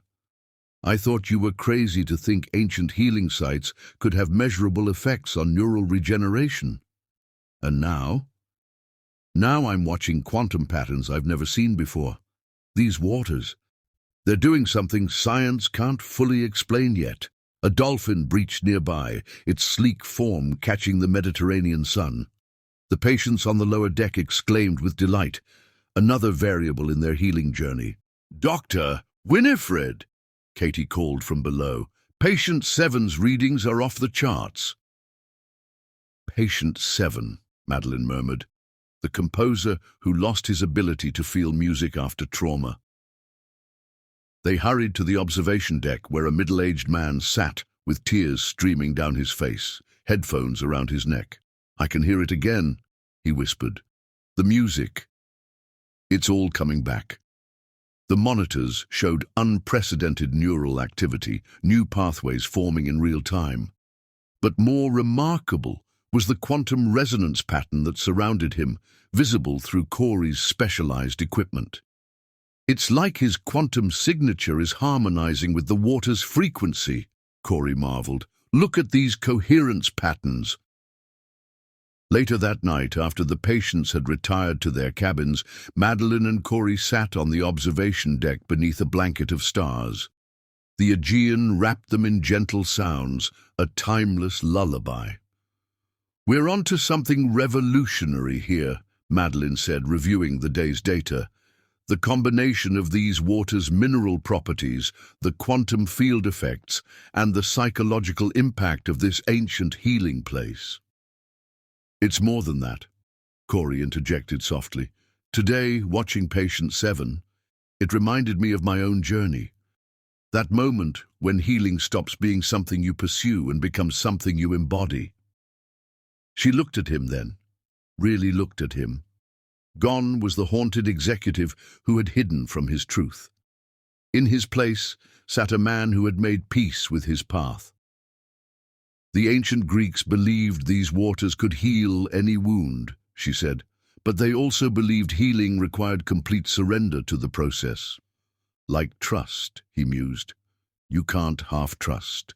You either do or you don't." A shooting star streaked across the velvet sky, reflecting on the calm sea. "I have something to show you," Madeline said, pulling out her research tablet. "We've been mapping healing patterns across different cultures, different traditions. Look what emerges when we overlay the quantum signatures." The holographic display showed a pattern that took Corey's breath away, a perfect geometric form that repeated across healing sites worldwide. "The geometry of healing," she explained. "It's the same whether we measure it in these waters, in Tibetan meditation caves, or in the brain scans of people who have found deep peace. There's a universal signature to profound healing." "And we're seeing it in our patients here?" "Yes, but—" She hesitated. "We're also seeing it in us." She pulled up their own quantum scans from earlier that day. The pattern was unmistakable. Their energy signatures had aligned with the ancient healing frequency of the waters. "The Greeks had another belief," she continued, "that some souls are like these waters. They go through tremendous upheaval, volcanic forces of change, but emerge with the power to heal others." Corey touched the holographic pattern gently. "Is that what we've done? Turned our storm into healing for others?" "Look at the data," she smiled. "Science doesn't lie." A warm breeze carried the scent of salt and possibilities. Below decks, 12 people slept soundly, their brains busy building new neural pathways. Above, the stars wheeled in ancient patterns, witnessing another kind of healing. "There's something else," Madeline said, pulling out a small box. "The local diving team found this near one of the underwater thermal vents. It's over 2,000 years old. Inside lay 2 simple rings made of an unusual metallic alloy. The composition matches nothing in our databases," she explained, "but look at their quantum signature. The rings, when scanned, produced the exact same geometric pattern they'd been studying. Ancient healing technology, Corey breathed. Hidden in plain sight all these centuries. Not just healing technology, Madeline corrected. According to the archaeological team, these were commitment rings. The Greeks believed they helped couples align their energy with the healing waters. Their eyes met in the starlight. No words were needed. The quantum patterns dancing between them said everything. Madeline slipped one ring onto her finger, offering the other to Corey. When he put it on, their quantum monitors lit up with unprecedented patterns of coherence. "Science confirming what the heart already knows," she whispered. They sat together, under the ancient stars, the healing waters of Santorini lapping at their ship's hull, quantum patterns dancing in perfect harmony. Somewhere below, 12 souls dreamed of new beginnings. Above, 2 hearts beat in sync with rhythms older than time. The research voyage would continue for another week, gathering data that would revolutionize trauma treatment. But in this moment, science and love, ancient wisdom and modern understanding merged into something greater than the sum of its parts.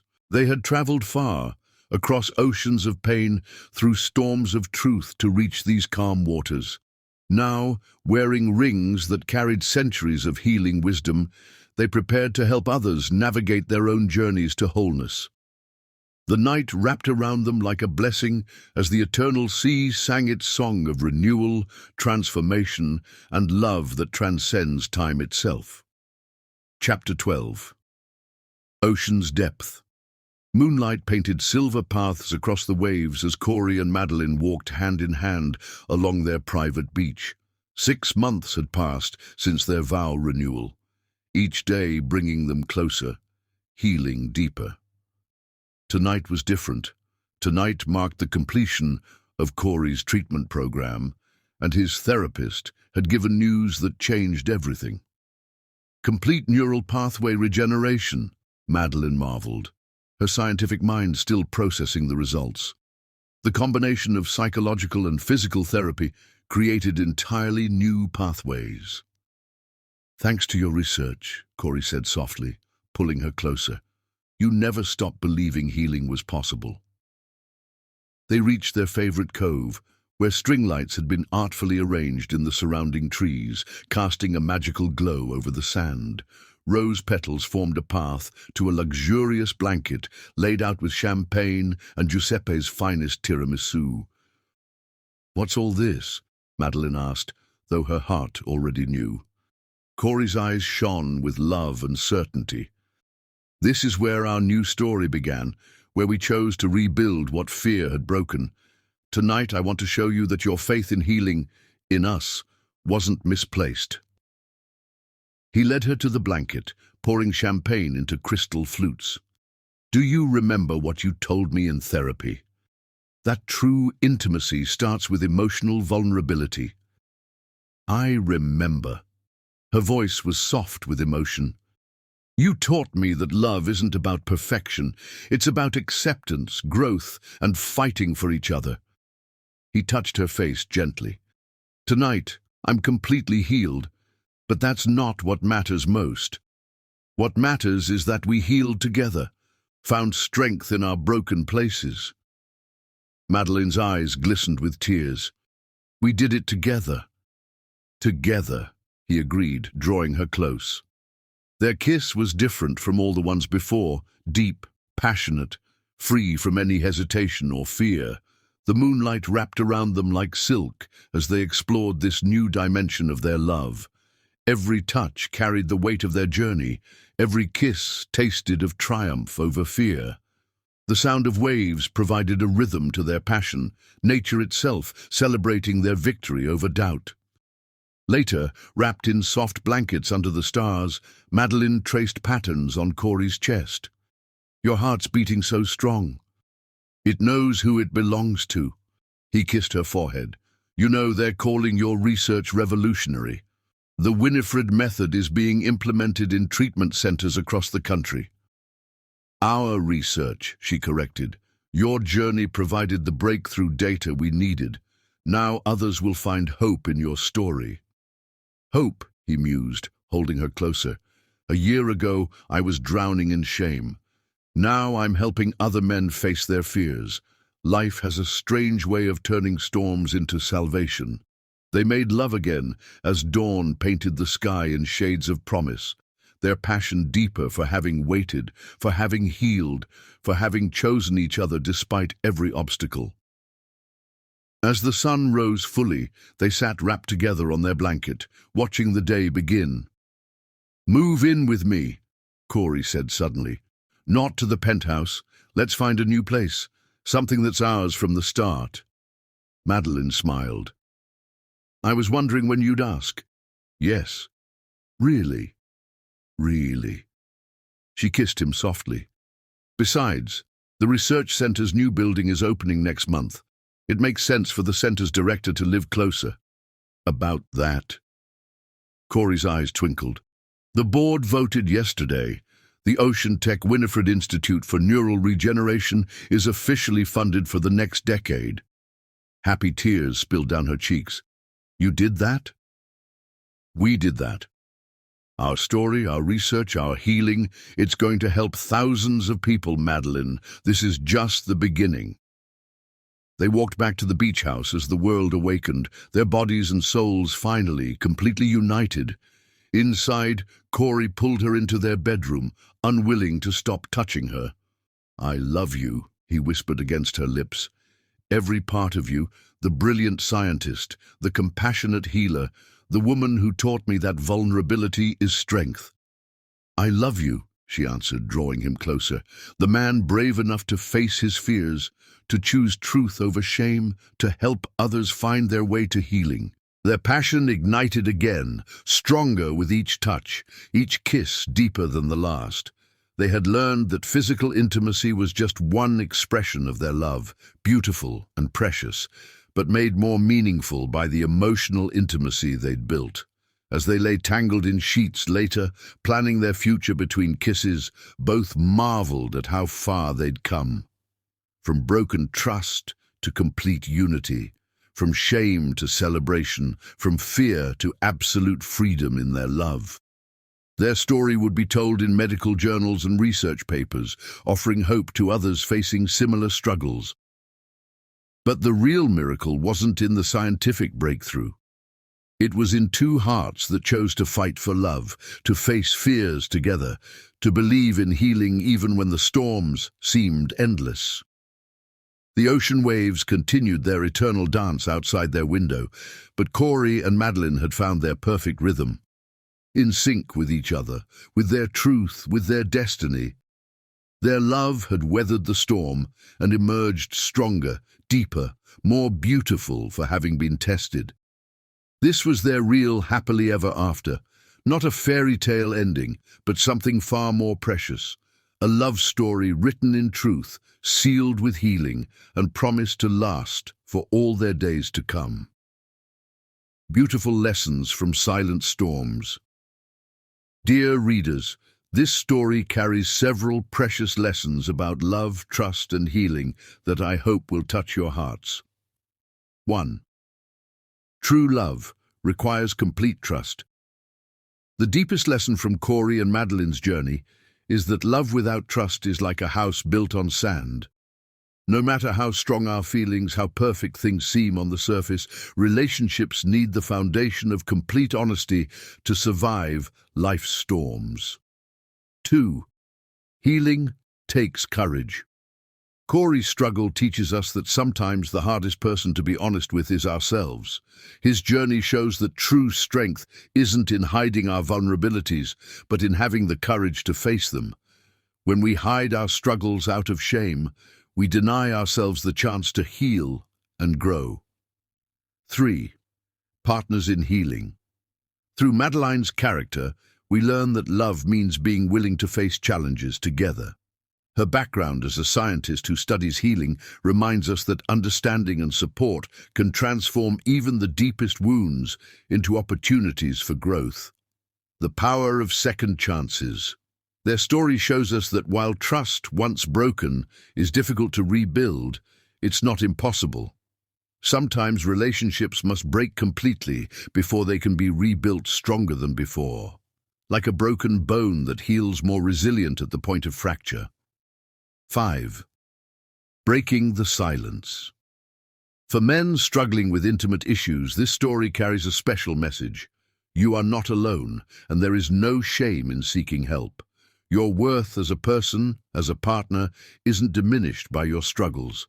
The real measure of strength is having the courage to speak your truth. 6.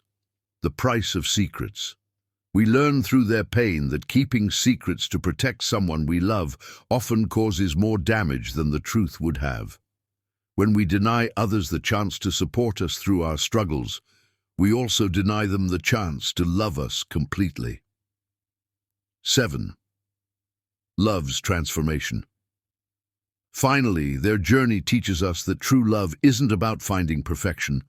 It's about finding someone who will stand by us as we face our imperfections. It's about growing together, healing together, and becoming stronger through our shared challenges.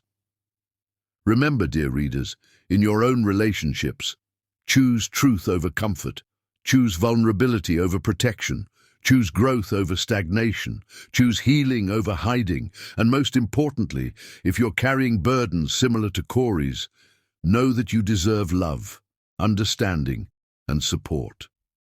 There is no shame in seeking help, only courage in facing your truth. Let this story remind us all that our struggles don't define us. It's how we face them, how we heal from them, and how we grow through them that shapes who we become. With deepest love and understanding, Mr. Peter,